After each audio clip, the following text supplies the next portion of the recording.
mbokku internetu Iba Kane TV ñu amaat mbégte lool ñëwaat ak yéen ci seen émission la voyance tey kan la ñu seet si la grande voyante de la Médina muy kan muy Mama Ba essai Kori moo ngi nii Mama Ba la ñuy seet si mu def fi jaroore lu rëy loo xam ne kenn du ko naatable. Elle était la seule sénégalaise bu taxaw en tant que voyante taxaw ne Sa Thiès tey daan Modou Lo donc elle était la seule moo tax ñu bàyyi ba combat bi jeex ñëwaat ne caraax ci biir këram fekk si ki nga xam ne moom mooy Mama Ba la grande voyante de la Médina. Avant tout je te félicite maa ngi lay féliciter si jaloore bi nga def keroog parce que ñu bari ñu ngi la doon xaar ñii bëgg la yóbbu VAR ñii bëgg la traîner dans la boue ñii bëgg la weddiloo ne ayo mais yàlla def na li muy def. Je te félicite si ce courage parce que il faut avoir du courage pour def li nga def taxaw ne si combat bu toll noonu dara ju bu toll noonu nga taxaw ne Sa Thiès mooy daan Modou Lo yàlla def li nga wax yàlla ànd si ma bàyyi la nga nuyu waa Sénégal. waa Sénégal maa ngi leen di nuyu. di nuyu ñëpp di leen jox seen wàccuwaay di xam ne lu waay mën rek yàlla la. damay santaat yàlla bu baax. parce que combat bi nekkul woon lu ndaw. dëgg la. te combat Modou Lo ñu bëri dañ koy éviter. parce que soo waxee dañ naan la neexu la wax neexu la gis. dëgg la mu nekk combat royal mu nekk combat boo xam ne lu mag la lu loo xam ne ñëpp a ko doon xaar. dëgg la ma génn wax te ba ma koy wax laaj nga ma ne la vidéo bi seetaan naa ko ba pare.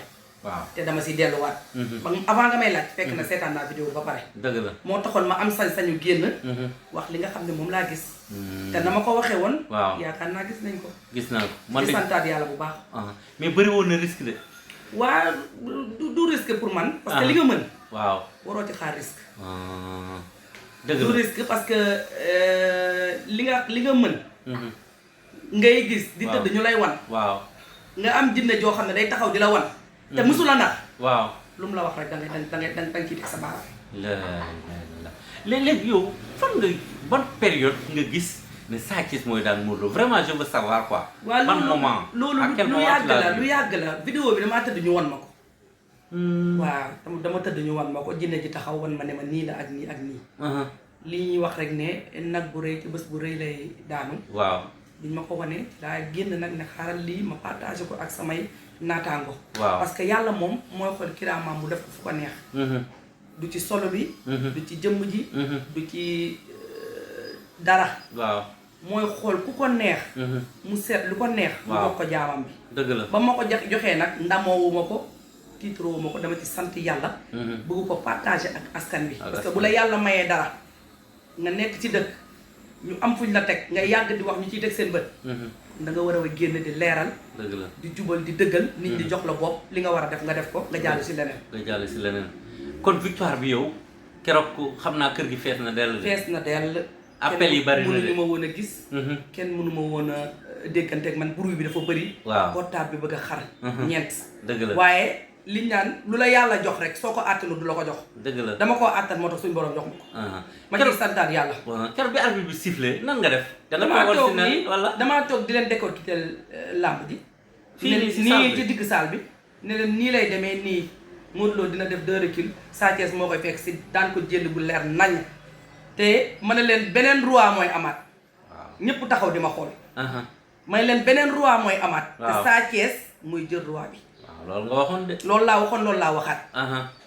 moo tax sama naataango tubaab yi bi ñu ma woowee ne ma dellu wax français. waaw may leen dinaay wax français. allez-y parle un peu en français. waaw mes collègues français là. les blancs. je vous remercie beaucoup parce que vous m'appelez. et aussi vous voulez savoir. je vais dire un peu pour parler de la français. Je l'ai vu le combat avant 2 semaines sur le combat. Sa Thiès et Modou Lo. Tu as vu 2 semaines avant le 2 combat, semaines tu as vu avant. la chute. Avant. Avant aussi, on m'a montré depuis longtemps que Modou Lo, Sa Thiès va battre Modou Lo, va prendre la couronne. Et on m'avait montré ça depuis longtemps. Depuis longtemps. C'est pour cela que je sortais pour éclaircir mes amis et mes collègues pour parler en français, pour dire c'est Sa Thiès qui va prendre le roi.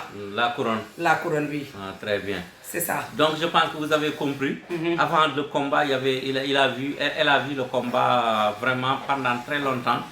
C'est ce qu'elle a déclaré avant le combat. pour dire que Sa Thiès va battre Modou Lo de plate couture et c'est ce qui s'est réalisé le jour du combat le 5 avril. 5 avril. Entre Sa Thiès et Ça Modou Lo. démarre depuis longtemps, mais on m'a fixé pendant la 2 semaines. C'est durant les 2 semaines que tu as vu le combat. Que j'ai vu réellement, Sa Thiès va battre le couronne contre Modou Lo. Va battre. Donc, comme vous l'avez entendu, Sa Thiès a battu Modou Lo, Sa Thiès a remporté la couronne, mais Mama Ba du si lamb rek nga mën a ndekete. Mama Ba dégg naa tey ku am tolof pour nekk si kaso da nga ko siy génne man loolu man mënuma ko gëm quoi. da nga koy gëm nag ndax yàlla mooy maye de. waaw loolu expliqué ñu ma maay la nga def ci kaw maye bi. waaw jamono yi ku bëggul dugg kaso. am nañ ñaanam. ku bëggul dugg kaso. waaw am nañ ñaanam. ku bëgg a am alal. am nañ ñaanam. ñaar ku bëgg a am bayre. am nañ ñaanam. Allahu ku nekk kaso bëgg a génn. am nañ ñaanam. Allahu akbar. koo xam ne ndoxu siti daf la sonal daane la. dañ lay jox garab bi waaye ajjuma rek nga ko dul naan. ñun ñun li ñuy def duñ ci tiital duñ ci namu. dañ lay jox nga def nga gis yàlla ànd ci nga gis. ñun noonu la ñuy doxalee. Mama Ba yaay def nga gis. ku bëggul dugg kaso. am nga garab boo contacté Mama Ba. incha allah rabbi bu ñu la joxee gàllaaj. doo dugg kaso. ku bëgg a génn kaso. bu ñu la joxee gàllaaj. di nga génn kaso. ku bëgg alal. da nga koy am. ku bëgg wërsëg. da nga koy am. ku bëgg bayre. ba ñëpp di la naan diw. ñi koy tudd. te bayre bi amul benn conséquence du la dugal kaso. dañ koy composé noo xam ne tey. boo ko sangoo. dafa am bayre yoo xam ne. buñ la ko joxee buñ mënul composé bi. mooy waral ngay dugg kaso. bayre bi nag ñun dañ ko xam dañ ko maîtriser dañ ko mën te buñ la ko joxee. day ànd ak muslaay ba nga xam ne ay affaire kaso yi yëpp doo ko dégg. maa ngi romb sa buntu kër ñii di fayu ndoxum siti bi. mu ngi rey sénégalais de. dafa baax te ay góor rek laa fi gis. dañuy xanaa day yàq njur. dañ koo xam da pare ndoxu siti day sonal nit. ndoxu siti bu la jàppee doo am doom ndoxu siti day téye góor da ngay tële des fois nga dem ba benn instant nga impuissant nga yaakaar dañ la liggéey wala dara fekk. moo tax rang bi ma fekk fi góor yi moo tax rang bi fees dell noonu ñu koy jël si. allahu akbar ku ko bëgg su ma la ko joxee. wér eng ngay def. la te fii ay ponkal yoo xam ne laa fi gis. mais ndoxu siti bi moo ngi def ravage. ak gàllaaju ku bañ a def dugg kaso. yaa ngi ciy insister rek. ak gàllaaju jaaro bi nga xam ne dangay am alal. doo ñàkk. ok. mbir mi noonu la demee. ku ma ci jëflanteel daal. comme ni may décortiquer làmb di ngay gis. noonu ngay kontaanee incha allah rabbi. loolu yëpp pour joindre Mama Ba ban numéro ngay jaaree. waaw numéro bi mooy 77 262 24 30. boobu nga may joindre. waaw nga joindre ci numéro boobu di nga ma jot. incha allah. macha allah dégg ngeen Mama Ba vraiment ku bëggul dugg kaso ak ku bëgg koo xam ne doo dugg kaso ak ku bëgg. renommé c'est-à-dire bayre ak ku bëgg faju ndoxum siti ak ku bëgg alal ku bëgg si jaaro bi surtout ñi may contacter nag ñi bëggul dugg kaso je pèse bien mes mots gàllaaj bi bu ñu la ko joxee doo dugg kaso allahu akbar ñi ko jot a ñam gis nañ macha allah ñi ko jot a ñam gis nañ te la ma waxoon yëpp teg nañ ci seen bët ba ci combat bii nga xam ne nag moom la ñuy dërmal may ma dugg foofu. waaw duggal foofu maa ngi lay dugg foofu nag ba mu leer nañ. duggal foofu ba mu leer nga ne Sa Thiès day daan Modou Lo ñu jëm nag si le 19 avril. dimanche bii di ñëw bu si topp. ñu war a tëgg diggante Eumeu Sène ak Ada Fass mag la ak xale. te la plupart du temps xale mooy génnee mag làmb bii ndax xale bi dina génnee mag ji làmb. man ne ni ma ko gisee. waaw. làmb ji de la ma waxoon ca. Modou Lo ak Sa Thiès loolu laay waxaat ci Ada Fass ak Eumeu Sène lan ngay wax. Eumeu Sène mooy daan Ada Fass jël bu sa bi bu kenn dul naataable. ay waay Mama Ba nga ne dégg moom Mama répété waat ba lii. dama ne waxal.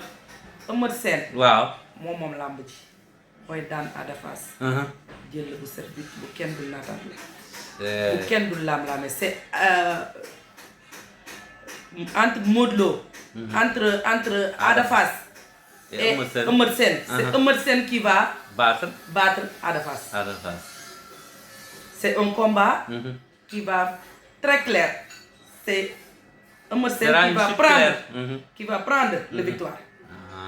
Donc, comme vous l'avez bien entendu, Eumeu Sène va battre ki nga xam ne moom mooy Ada Fass et c'est Eumeu Sène qui va remporter le gain de la victoire. Comme je l'ai dit rek entre Modou Lo et Sa Thiès. C'est Eumeu Sène qui va prendre la victoire. D'accord contre Ada Fass. ban période nga gis victoire Ada Eumeu Sène si. boobu seetaan naa ko période bi may seetaan entre Modou Lo ak Sa Thiès. Je l'ai vu depuis qu'on m'a montré ça entre Modou Lo et Sa Thiès.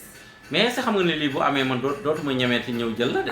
di nga ma jël de ndax xam nga mooy li ma la wax du solo bi. waaw du ci jëmm ji. waaw du ci dara. du ci dara. mu ngi si biir. mayu yàlla la daal. affaire du yëre. ci dara. affaire du ay mees. mayu yàlla la du ci dara mayu yàlla la. macha allah yàlla mooy maye. te ku yàlla may rek. la ñëpp nangu. la ñëpp nangu di nuyu ñëpp nag. di leen jox seen wàccuwaay. di ñaanal ñëpp am jàmm Sénégal am jàmm. xaalis bi dugg. waaw naataange am. xéewal yi yokku. waaw. alhamdulilah rabbil alamin. rendez-vous.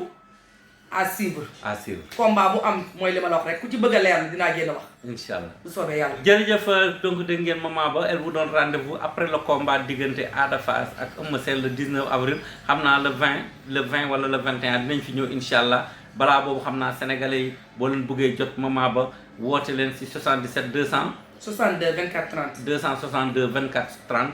77 262 24 30 boo leen bëggee jot la grande voyante nu ma ko mën a tuddee sax. la lion. la lion de la Médina. la lion de la Médina la grande voyante la voyante du peuple. la voyante du peuple may seetkatu askan bi man la gars yi di déglu. di ko sante yàlla bu baax nag alhamdulilah. jërëjëf kooku mooy maman ba on se donne rendez-vous incha allah après le combat Ada Fass ak Eumeu Sène. incha allah.